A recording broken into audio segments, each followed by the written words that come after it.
Good morning, ma'am. Good morning, classmates. I am Angeline Sebog, the leader of Group 8.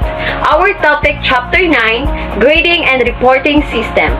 In order for us to know the flow of our discussion, these are the following names under assigned tasks. Me, Miss Sebog, will discuss the overview and number 1, K-12 grading and of learning outcomes.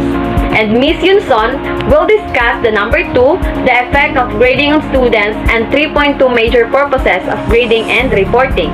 Miss Terce will discuss the number 3.3 grading and reporting methods and different interpretation of letter grades. Miss Tabaransa will discuss the number 3.2 percentage grades, and 3.3.4 pass and fail grading. Miss Visconde will discuss the number 4, developing effective reporting system, and number 5, tools for comprehensive reporting system. Miss Tumabat will discuss the number 6, the guidelines for better practice and do's and don'ts of effective grading, and number 7, planning and implementing parent-teacher conference. And last is Miss Beroy will discuss the recommendations for effective parent-teacher conference. And now let's proceed to the overview.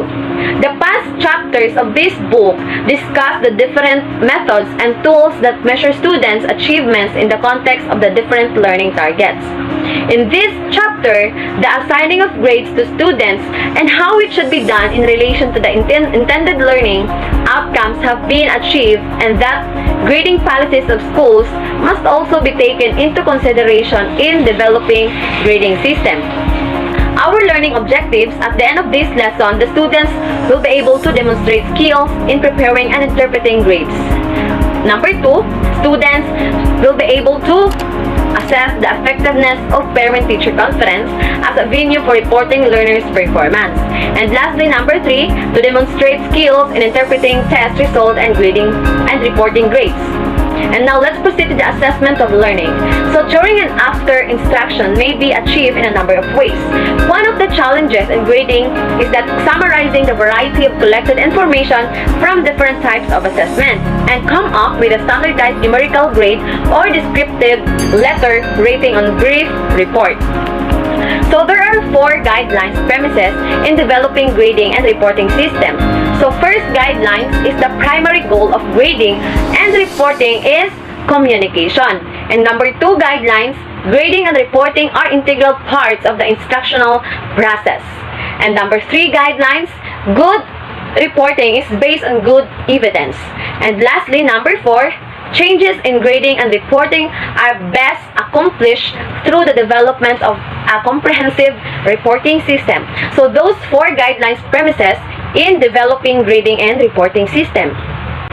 So in developing and implementing the grading and reporting system, these premises must be taken into consideration to have a meaningful output, and it helps in the attainment of the students' learning objectives, to which the assessment objective is cascaded. So again, let's proceed to the number 1, the K-12 grading of learning outcomes. So the K-12 curriculum have specific assessment, requirements, and design catering to the delivery modes of learning, the formal education and alternative learning system. So these 2 is the part of the K-12 curriculum. So in the K-12 assessment, it is a learner-centered and carefully considered its learning environment system. In 21st century, skills such as research, analytical, and critical, practical, and creative are part of the indicators included in the K-12 assessment. So both of the cognitive and non-cognitive skills, which includes the values, motivation, attitude, behavior, traits, and interpersonal relations, are part of the assessment. So again, both the cognitive and non-cognitive skills, which includes values, motivation, attitude, behavior, traits, and interpersonal relations, are part of the assessment. So let's proceed to the formative assessment or assessment for learning. So when we say formative or the assessment for learning, it is given importance to ensure learning. In addition for that, discovering what students know while they're still in the process of learning. So that is assessment for learning. And assessment as learning, it is learners are encouraged to take part in the process of self-assessment. And also, it involves students' reflection on learning, monitoring of his or her own progress. So, next is the summative forms of assessment or the assessment of learning. It is also part of the curriculum assessment under the K-12. Again, it occurs when teachers use evidence of students' learning to make judgment on students' achievement against goals and standards. So that is summative form of assessment or assessment of learning. So the K-12 curriculum prescribes that the assessment process should utilize the wide variety. So there are two, the traditional and authentic assessment of learning. Traditional and authentic assessment complement each other, though they are not mutually exclusive. Furthermore, it gives greater importance on assessing understanding and skills development. So in K-12 curriculum assessment will be a standards based to ensure that there are standardization in teaching and learning. So the Department of Education or the DepEd issued in order, DepEd order number 31 series 2012, stating that assessment will be done in 4 levels and will be weighted accordingly. So first level is knowledge. So when we say knowledge, it refers to the essential content of the curriculum, the facts, and information that the students acquire. Number 2 level is the process. Process, it refers to the cognitive acts that the students does on facts and information to come up with meanings and understanding. Number 3 level is the understanding. So when we say understanding, it refers to the lasting big ideas, principle, and generalization that are fundamental to the discipline which be assessed using the facts of understanding. And lastly is the product and performances. It refers to real-life application of understanding as shown by the student's performance of authentic tasks. So those are the 4 levels and will be weighted accordingly. That is according to Department of Education issued an order, DepEd order number 31 series 2012. So the assigned weight per level of assessment are shown in the following table. So level of assessment, the knowledge, process of skills, understanding, product and performances, and percentage weight. So the knowledge has the 15% weight, and the process of skills has a 25% weight, and understanding has a 30% weight, and product and performances has a 30% weight, the total of 100%. So at the end of the quarter, the student's performance will be described based on the prescribed level of proficiency, which has equivalent numerical values. So when we say proficiency level, it is computed from the sum of all the performance of students in various levels of assessments. So there are 5 proficiency levels. First is the beginning, developing, approaching proficiency, proficient, and advanced. So when we say beginning, at this level, struggles with his or her understanding of prerequisite and fundamental knowledge. Number 2, the developing, it is possess the minimum knowledge and skills and core understanding. Number 3 level of proficiency is approaching proficiency. It has developed the fundamental knowledge and skills and core understanding. Number 4 is the proficient. It has developed the fundamental knowledge and skills and core understanding and can transfer them independently through authentic performance tasks. Last proficiency level is advanced. When we say advanced, it exceeds the core requirements in terms of knowledge, skills, and core understanding. In translating this proficiency level into its numerical value is described in the following table. So the level of proficiency, beginning, developing, approaching proficiency, proficient, and advanced, and equivalent numerical value. So in beginning has 74% and below. In developing, 75 to 79%. Approaching proficiency, 80 to 84%. In proficient, 85 to 89%. And lastly is advanced, the level of proficiency, 90% and above. The source of this is the DepEd Order 31 Series 2012. So the comparison of levels proficiency, the indicators is the acquisition of knowledge, skills, and understanding. In the beginning, struggling or have not required. In developing, minimum. while the approaching proficiency is the fundamental, and proficiency is fundamental also, while the advanced is the exceeding. So, transfer of knowledge, application of knowledge in indicators, while the beginning has no, and developing needs help in approaching proficiency with a little guidance from the teacher of some assistant peers, while the proficiency level is independent. And lastly is the advanced is the automatic and flexible. So the source of this comparison of levels of proficiency is Marilyn D. Dimano's presentation materials on assessment and rating. When you think of school, you probably think of grades. Grades are an important aspect of education system. They are used by college admission committees to determine acceptance, look at by parents to understand how their child is performing, and used as a marker of success or failure for a student to judge themselves. Hello everyone, my name is Mara J. Pinky and Son, your next reporter for today. For today's discussion, we will be discussing the effects of grading systems on students and the major purposes of grading and reporting. The effects of grading systems. The effects of grading systems on students has both upsides and downsides. In some cases, they are unavoidable, and in others, it may be better to learn without incorporating grades into the picture. Now, to truly understand what grades mean, we'll take a quick look at the history of grades. As a student, you take grades at face value. But have you ever wondered how the education system came to have grades in the first place? Before a grading system was made, schools like Harvard and Stanford would award students with medals and class ranks. Back around the 1940s, the grading system was invented. The main reason that grades were invented was to make it easy for institutions to communicate with one another about students' academic readiness. When there wasn't a standard letter grading system, most teachers relied on a 100-point scale system. What is a traditional grading system scale?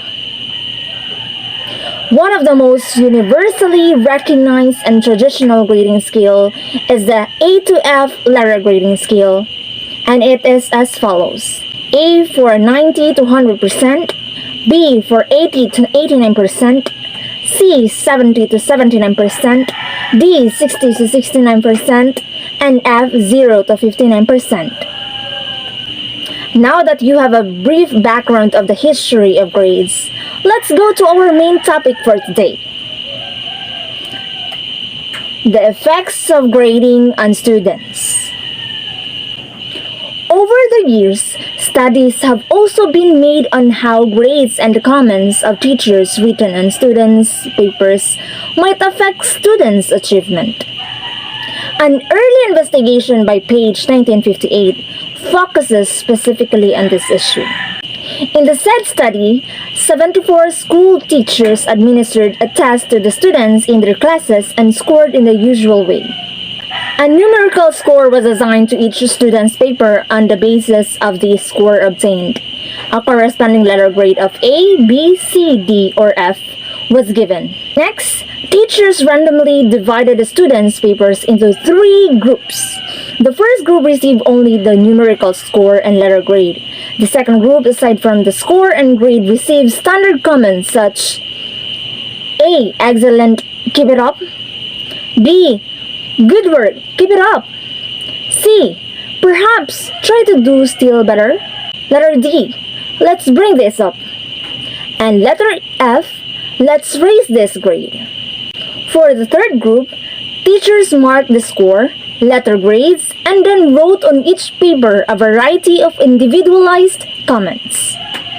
Page asked the teachers to write anything they wished on these papers, but to be sure of their personal feelings and instructional practices. Papers were then returned to students in a normal way. Page then evaluated the effects of the comments by considering students' scores on the very next test or assessment given in the class.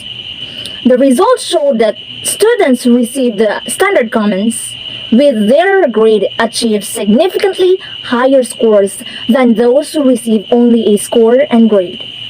Those students who receive individualized comments did even better. This led him to conclude that grades can have a beneficial effect on student learning when accompanied by specific individualized comments from the teachers. Studies conducted in a more recent years confirmed Page's conclusion. Based on the study presented in the previous statements, its relevance are: Number 1.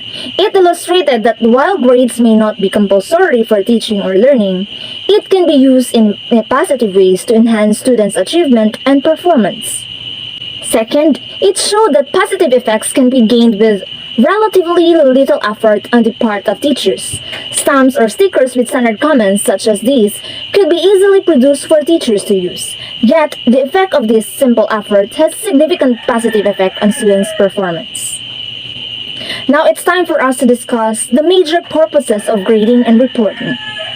But before that, for us to be guided, let us define first these two terms. Grading system. It refers to the system that a school has developed to guide how teachers assess and grade student work. Reporting system. The system that school has developed for the organization of assignment scores in gradebooks, either online or paper, and the determination of final grades for report cards and transcripts. The following are the major purposes of grading and reporting. First, to the achievement status of students, to parents and others. Second, to provide information that students can use for self-evaluation. Third, to select, identify, or group students for certain educational paths or programs. Fourth, to provide incentives for students to learn. Fifth, to evaluate the effectiveness of instructional programs. Last but not the least is to provide evidence of students' lack of effort or inappropriate responsibility. The purpose of a grading system is to give feedback to students so they can take charge of their learning and to provide information to all who support these students, teachers, special educators, parents, and others. The purpose of a reporting system is to communicate the students' achievement to families, post-secondary institutions, and employers. These systems must above all communicate clear information about the skills of a student has mastered or areas where they need more support or practice. When schools use grades to reward or punish students or to sort students into levels, imbalances in power and privilege will be magnified and the purposes of grading and reporting systems will not be achieved. This guide is intended to highlight the central practices that schools can use to ensure that their grading and reporting systems help them build a nurturing, equitable, creative, and dynamic culture of learning. The following are the possible sources of the grading and reporting systems. We have major exams or composition, class quizzes, reports or projects, students' portfolios, exhibits of students' work, laboratory projects, students' notebook or journals, class observation, oral presentations, homework completion, homework quality, class participation, work habits and neatness, effort, attendance, punctuality of assignments, class behavior or attitude, and the progress made. I hope you learned something. If you have questions regarding our topic today, please let me know by messaging me privately on Messenger at @MaraJPinkyandSon, or you can comment down below. Once again, this is @MaraJPinkyandSon. Thank you for listening. Have a great day ahead. Good day everyone, my name is Eugene Petersa and today I am going to discuss about grading and reporting methods. But before that, let us know first what are the purposes do grades serve. According to Barbara Walford and Virginia Anderson, these are the multiple roles that grades serve. It serves as an evaluation of student work. It is a means of communication to students, parents, graduate schools, professional schools, and future employers about a student's performance in college and the potential for further success. It is also a source of motivation to students for continued learning and improvement. It is a means of organizing a lesson, a unit, or a semester in that grade mark transitions in a course and bring closure to it. Additionally, grading provides students with feedback on their own learning, clarifying for them what they understand, what they don't understand, and where they can improve. Grading also provides feedback to instructors on their students' learning, information that can inform future teaching decisions. Next, we have the letter grades. What comes up on your mind when you hear the word letter grades? Letter grades is the most common and best known of all grading methods, mostly composed of 5-level grading scale. It is a letter grade descriptor. Grade letters, also called letter grades, are symbols used to represent a range of grades. For example, A could be used to represent grades 90% and above, B to represent grades between 80 to 89%, C to represent grades between 70 to 79%, D to represent 60 to 69%, and F to represent 59 below. Alternatively, you could have passed for grades above 75% and fail for grades below 75. Despite their apparent simplicity, the true meaning of letter grades is not always clear. According to Waltman and Fresby 1994, what teachers would like to communicate with particular letter grade and what parents interpret that grade to mean often are not the same. To give more clarity to the meaning of letter grade, most schools include a key or legend on the reporting from in which letter grade is paired with an explanatory word or phrase. Descriptors must be carefully chosen to avoid additional complications and misunderstanding. Letter grades has advantages and disadvantages. So these are the advantages of letter grades. A brief description of students' achievement and level of performance, including students' potential, can be provided to parents and other interested persons. Based on parents' experience when they were still studying, it is easier for them to believe and understand what letter grade mean. However, these are the disadvantages of letter grades. It requires abstraction of a great deal of information into a single symbol. That's according to Stigens 2001. Despite educators' best effort, letter grades tend to be interpreted by parents in strictly norm reference terms. The cutoffs between grade categories are always arbitrary and difficult to justify. Lastly, it lacks of richness of other more detailed reporting methods such as standard-based grading, mastery grading, and narrative. So let's proceed to the different interpretations of letter grades. Grade A, B, C, D, F serves as a symbol to represent a range of grades. So let's start with criterion reference or standards base. Grade A in criterion reference means outstanding or advanced, complete knowledge of all content, mastery of all targets, exceed standards, and grade B in criterion reference means very good or proficient, complete knowledge of most content, mastery of all targets, meets most standards. Grade C means acceptable or basic command of only basic concepts or skills, mastery of some targets, meets some standards. And letter D or grade D means making progress or developing, lacks knowledge of most content, mastery of only a few targets, meets only a few standards. And lastly, grade F means unsatisfactory, lacks knowledge of content, no mastery of targets, does not meet any standards. So next, norm reference. Grade A in norm reference means outstanding among the highest or best performance. B in norm reference means very good, performs above class average. Letter C or grade C in norm reference means average, performs at the class average. Grade D means poor, below the class average. And F means in norm reference unsatisfactory, far below average, among the worst in the class. Next is combined norm reference and criterion reference. Grade A in combined norm reference and criterion reference means outstanding, very high level of performance. B or grade B means very good, better than average performance. Grade C means average, and grade D means below average or weak, minimum performance for passing. And grade F means unsatisfactory, lacks sufficient knowledge to pass. So lastly is based on improvement. Grade A means on based on improvement, outstanding, much improvement on most or all targets. Grade B means very good, some improvement on most or all targets.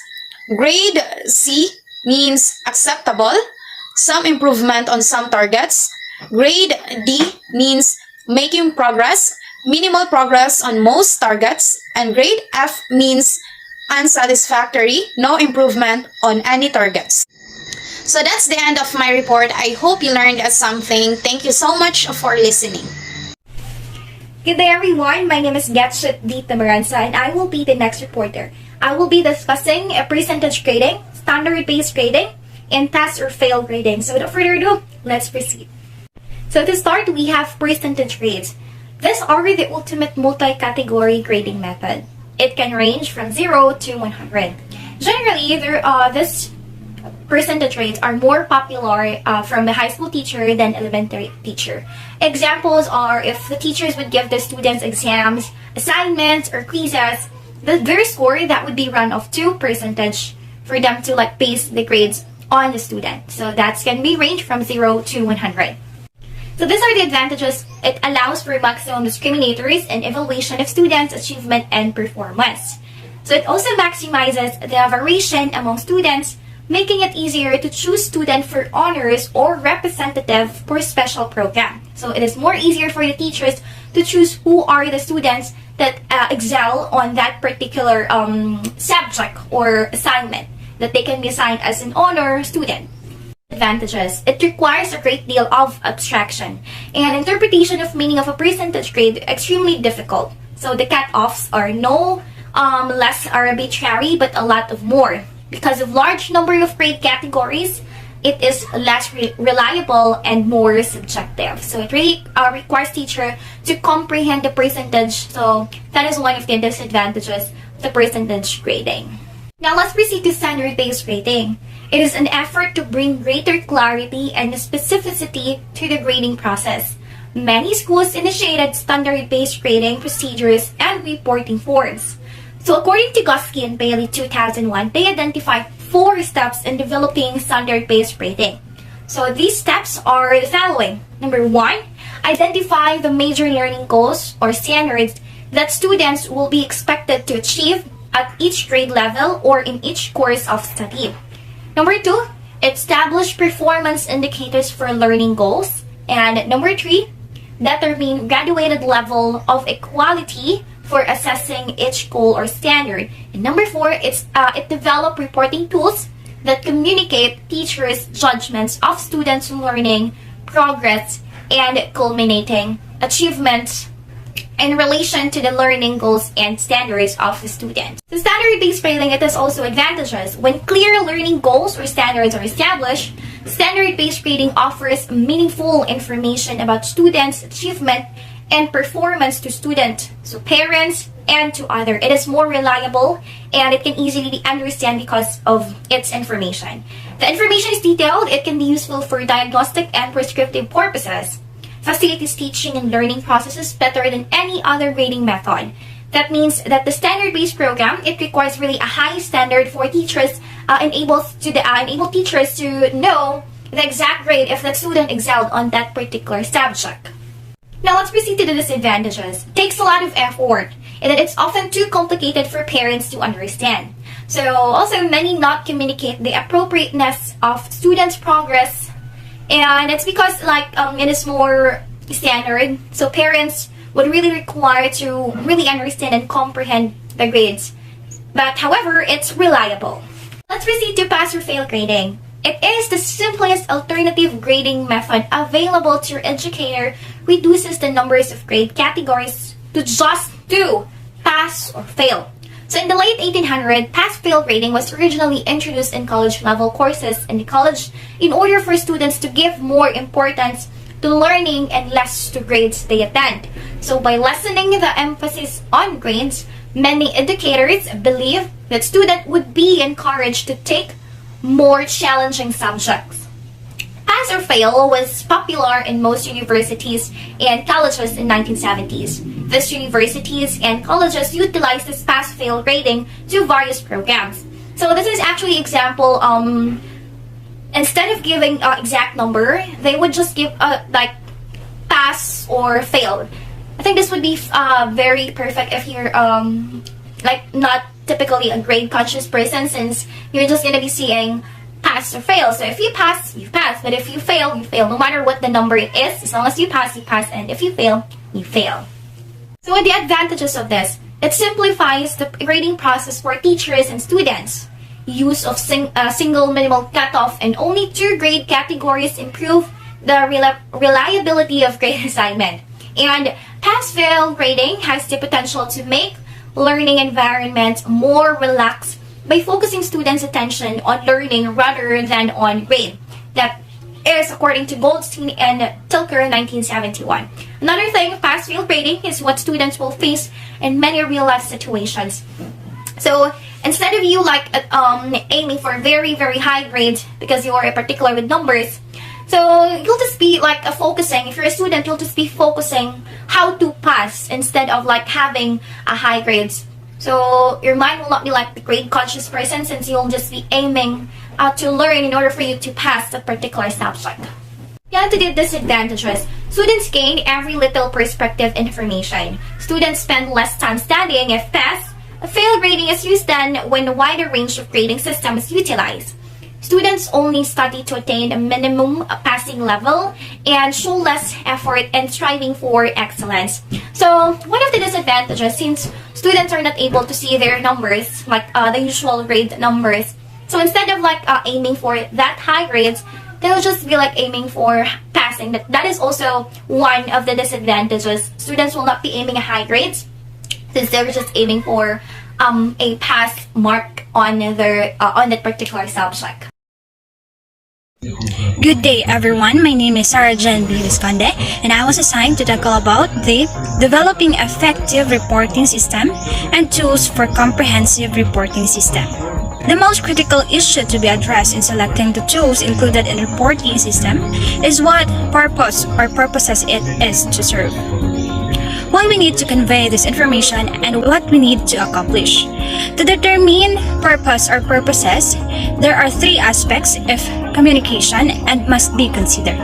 The number 1 is what information do you need to communicate. Good communication is all about listening effectively. Take time to listen to what the other person is saying and practice active listening. Pay attention to what the other person is saying. Ask questions and clarify points and rephrase what they have said. You know you have understood correctly. The second one is who is the primary audience for that message. Your primary audience is the person or group the message is created for. The intended receiver of the message. Primary audience is the decision maker who will act or not act as a result of a message. Anyone else who may read or listen to the message is a secondary audience, and again, it is your intended audience. It is the person or people you have in mind when you decide to communicate something. And the third one is the assurance of your message being understood begins with the message and the manner of delivery. Here are some general guidelines for assuring that your message is clearly communicated. Communicate just one message at a time. Don't confuse the receiver with multiple messages and make them sort through them. Express your message in clear language. Don't try to sugarcoat tough messages. Don't try to embellish the message. Use the appropriate media. Detailed messages need to be written. Oral messages should contain minimal content, and both formats may be useful as reinforcements. And give an example to support your message. People learn from examples as much as they do words because examples create visual images. You can evaluate whether your message is being understood, and you can ask the receiver to do something in response to the message. This will give at least you the assurance that the message was received. The quality of the response should be a good indicator of whether the message was properly received. Tools for comprehensive reporting system. Reporting systems most highly regarded by parents typically include a mix of traditional and more modern reporting tools. tools that might be included in comprehensive reporting system. The first one is report cards. Report cards are a great way for parents to know how their children is performing in school. The purpose of report cards is to convey information from the school to parents about the student's educational progress, and it is according to Fredman 1995. The second one is notes attached to report cards. It is an evaluation of a pupil's scholarship and behavior sent periodically to pupil's parents or guardian. Usually, on a card, something containing marks and comments together with a record of attendance. The third one is standardized assessment report. Standardized assessment reports are used to evaluate the effectiveness of an education program. Besides being useful in assessing student performance, they are also a means to evaluate the curriculum. Principals and teachers can use where their students are doing well and determine what areas need improvement. The fourth one is phone calls to parents. It is because when you and parents are carriers understand and trust each other, you'll all be better able to work together to support children's well-being and development. The fifth one is weekly or monthly progress report. The purpose of progress reports and the report cards is to communicate a student's progress in meeting standards, as well as how the student is demonstrating the learning habits to support student achievement and identify areas of strength and areas where improvement may be needed. School open houses. Open house gives teachers a chance to gain parent support and create a personal connection with them and establish ways for continued communication throughout school year. And when arranging for the school's open house, teachers need to think about the 3 Ps, which is publicity, planning, and preparation. The seventh one is newsletter to parents. A parent newsletter is a great way to parents in the loop about what is happening in your classroom. A newspaper can include classroom stories, detail about upcoming events, and suggestions for how families can support their children's academic growth at home. Another one is personal letter to parents. Most parents are unaware that children can learn in many different ways. Not just the way they do it in school, children can develop in many different ways, not just the way it happens in a throng of other schools. Children can grow into adulthood without ever having to suffer in the name of education. Other one is evaluated projects or assignments. It can help you identify areas for improvement and ultimately help you realize your goals more efficiently. Additionally, evaluation is more important to continuously improve. It also helps to identify whether that is correct choice or needs changes. Other one is portfolios or exhibits of students' work. Portfolios or exhibits of students' work enable students to reflect their real performance, to show their weak and strong domain, and to observe students' progress during the learning process and encourages students to take responsibilities for their own learning. The other one is homework assignments. Homework goes beyond just the task itself. It helps children take control of their workload and increase their time management skills. Homework is set with a deadline, and taking ownership of this deadline helps them think independently and develop problem-solving skills. Homework hotlines. Every student forgets to write down an assignment now and then, and that is the emergency moment for which the homework hotline was made. With a hotline, a teacher records the assignments for each subject, and students or parents may call in to hear the recording. In some settings, a form is passed from a teacher to teacher in a single grade level, and each writes down the homework for the day. Then, one teacher records the message. The homework hotline is a real lifesaver for panicked pupil and a parent. School web pages. School website is very important for making a good first impression, as it often is the first contact that people have with the school. Therefore, the school website affects the overall image and reputation of schools, which can lead to increased admissions. Website improves social interaction and communication skills of teachers and students by sending and receiving emails. Other one is parent-teacher conferences. Teacher-parent conferences give you an opportunity to increase communication between school and home. Keep parents informed about their child's progress and develop a plan for students' future. You'll find excellent advice to help you prepare for these meetings. The other one is student-teacher conferences. Student-teacher conferences are a great way to connect with and understand students better. These meetings provide a platform to work with students and reflect on their interests, performances, and progress. Student-teacher conferences empower students to identify, plan, and set their own learning. And the last one is student-led conference. Student-led conference benefits students, parents, and teachers. Students take more ownership of their learning. Parents and students have open communication about school, after-school activities, and other important decisions in life. Teachers establish a stronger working relationship with parents and students. Good day everyone, my name is Regine Sumabat and my topic is Guidelines for Better Practice. First, begin with a clear statement of purpose. It should be specific and precise, concise, clear, and goal-oriented. Second one, provide accurate and understandable descriptions of learning. Because effective teaching include an engaging classroom presence, value in real-world learning, exchange of best practice, and a lifelong love of learning. The third one is use grading and reporting to enhance teaching and learning. Grading and reporting is to communicate a summative evaluation of student achievements and performance. In other words, they focus on what students know and are able to do a particular point in time. So I have here the do's and don'ts of effective grading. Do's and don'ts of effective grading. First, use well thought out professional judgment and don't depend entirely on number crunching. Try everything you can to score and grade fairly, and don't allow personal bias to affect grades. Grade according to pre-established learning targets and standards, and don't grade on the curve using the class as the norm group. Clearly inform students and parents of grading procedure at the beginning of the semester. Don't keep grading procedures secret. Base grades primarily on student performance, and don't use effort, improvement, attitude, and motivation for borderline students.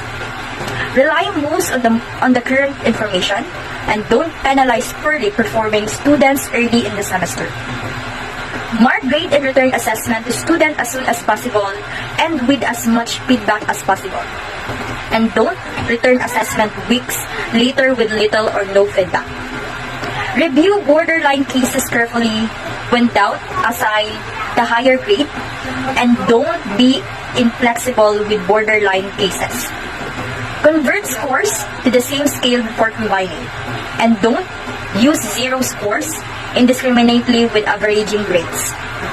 Weight scores before combining, and don't include extra credit assignments that are not related to the learning targets. Use a sufficient number of assessment, and don't rely on the 1 or 2 assessment for semester grade. Lastly, be willing to change grades when warranted, and don't lower grades for cheating, misbehaving, tardiness, and absences. So those are do's and don'ts of effective grading. Why is it important to know the guidelines in grading?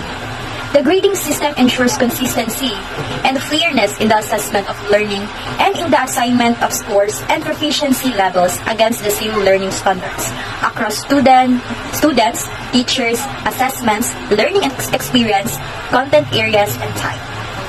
The next topic is planning and implementing parent-teacher conference. The parent-teacher conference is the most common way teachers communicate with parents and about student progress. It is typically a face-to-face discussion, though phone conference and calls can also be used.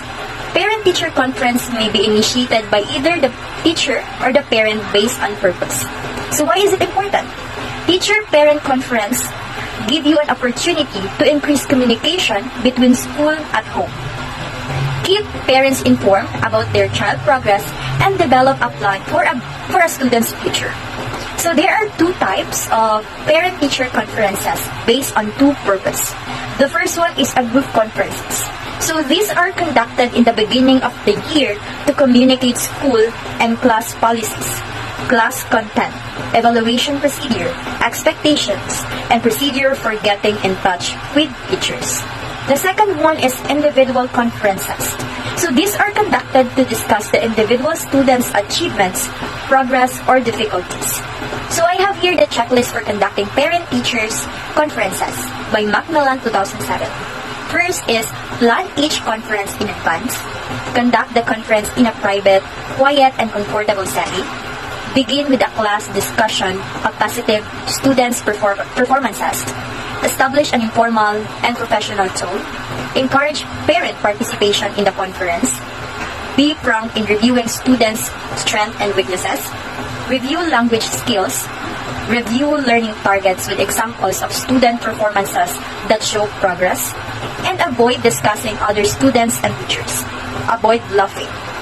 And identify 2 or 3 areas to work on in a plan of action. So why it is important to know this checklist? Because this will help identify potential issues in student learning or behavior that will make both parents and teachers feel comfortable bringing up ways to support students' education all year. That's all. Thank you. Good day everyone, I am Jennifer Alvaroy. I'm going to continue to discuss to our assigned topic, and I'm the last reporting for our group, and I'm assigned to discuss the effective recommendation for parents teachers conferences. Before the conference, teachers should encourage parents to review students' work at home, note concerns or questions, and bring those to the conference. Second one, schedule times that are convenient for both working and non-working parents. Third, notify parents well ahead of scheduled conference times. Fourth, provide staff development for new teachers on the purpose for conference preparation and scheduling. Fifth, consider alternative locations such as a church or any community centers for parents' convenience. And last, print conference schedules and materials in multiple languages if necessary. During the conference, provide childcare, refreshment, and transportation if necessary. Next, show multiple samples of students' work and discuss specific suggestions for improvement. Third, actively listen and avoid the use of educational jargon. Fourth, communicate expectations and describe how parents can help. Fourth, develop a system for ongoing communication with each parent that recognize parents as partners.